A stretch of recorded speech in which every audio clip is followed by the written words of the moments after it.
मुख्तार अंसारी के एक और करीबी के खिलाफ बड़ी कार्रवाई करते हुए गाजीपुर में प्रशासन और पुलिस ने मुख्तार के नाम पर दर्ज एक और जमीन को कुर्क करा दिया।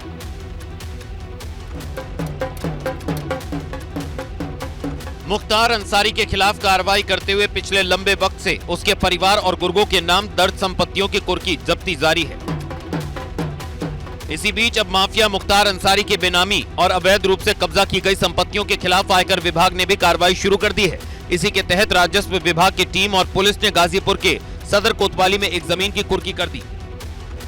मुख्तार अंसारी और उनके करीबियों के खिलाफ लगातार कार्रवाई की जा रही है। इनकम टैक्स के द्वारा भी गाजीपुर जनपद में बेनामी संपत्ति अधिनियम के तहत कार्रवाई की जा रही है।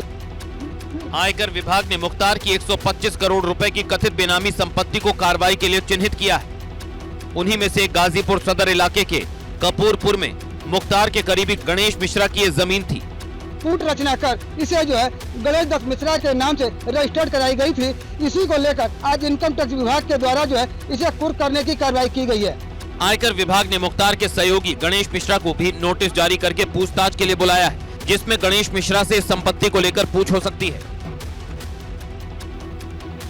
कल कुशीनगर में इतना दर्दनाक हादसा हुआ कि यूपी समेत पूरा देश दहल गया। मठिया माफी गांव में हुए अग्निकांड में 5 लोगों की झुलसकर मौत हो गई। एक दिन बाद अब उस पर सियासत धधकने लगी है।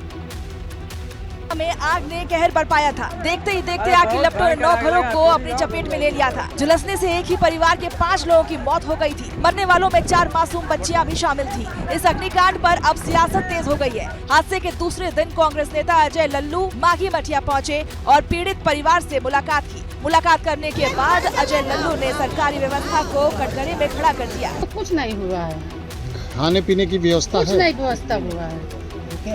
अब इन भूखे है, कहीं कुछ की व्यवस्था नहीं है। सीएम योगी आदित्यनाथ ने कुशीनगर अग्निकांड पर संवेदना जाहिर करते हुए बुधवार को ही मृतक के परिवार को 4-4 लाख रुपए मुआवजा का निर्देश दिया था। पीड़ित परिवार ने जल्द से जल्द मुआवजे की रकम दिए जाने की मांग की है, जबकि गांव के प्रधान का कहना है कि अगर गांव में तालाब होता तो इतना बड़ा हादसा नहीं होता। विधानसभा में पोखरी होती तो इससे बहुत लाभ मिलता।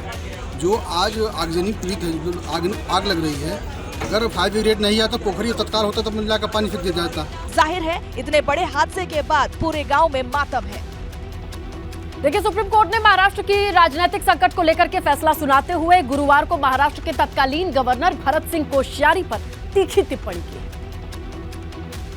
सुप्रीम कोर्ट ने पूर्व राज्यपाल के फैसले पर भी सवाल खड़े किए और कहा कि महाराष्ट्र के तत्कालीन राज्यपाल ने कानून के खिलाफ काम किया। सुप्रीम कोर्ट ने तत्कालीन राज्यपाल भगत सिंह कोश्यारी पर टिप्पणी करते हुए कहा कि महाराष्ट्र के राज्यपाल भगत सिंह कोश्यारी ने जून 2022 में महाराष्ट्र विधानसभा में फ्लोर टेस्ट का आदेश नियम के तहत नहीं दिया था। राज्यपाल को ऐसी शक्ति का इस्तेमाल नहीं करना चाहिए जो संविधान ने उन्हें नहीं दी है। किसी पार्टी में असंतोष फ्लोर टेस्ट का आधार नहीं होना चाहिए, जिस पर महाराष्ट्र के पूर्व राज्यपाल भगत सिंह कोश्यारी की सफाई आई है। मुझे नहीं लगता कि मैं चूँकि कानून का विद्यार्थी हूँ नहीं, मैं केवल संसदीय परंपराएं जानता हूं और विधायी परंपराएं जानता हूं। उस हिसाब से मैंने जिस समय जो भी कदम लिए सोच समझ के लिए। कोश्यारी की सफाई के बाद उत्तराखंड कांग्रेस ने भगत सिंह कोश्यारी पर कई सवाल खड़े किए हैं। अंतिम संकट के बीच में राज्यपाल कूद गए और राज्यपाल ने बिना सोचे समझे फ्लोर टेस्ट का आदेश दे दिया, जिसके कारण ये पूरा महाराष्ट्र में शिवसेना का विभाजन हुआ।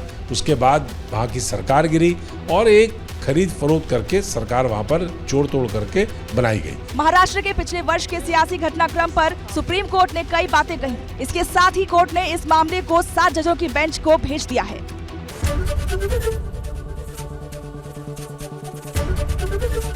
एबीपी गंगा, खबर आपकी, जुबान आपकी।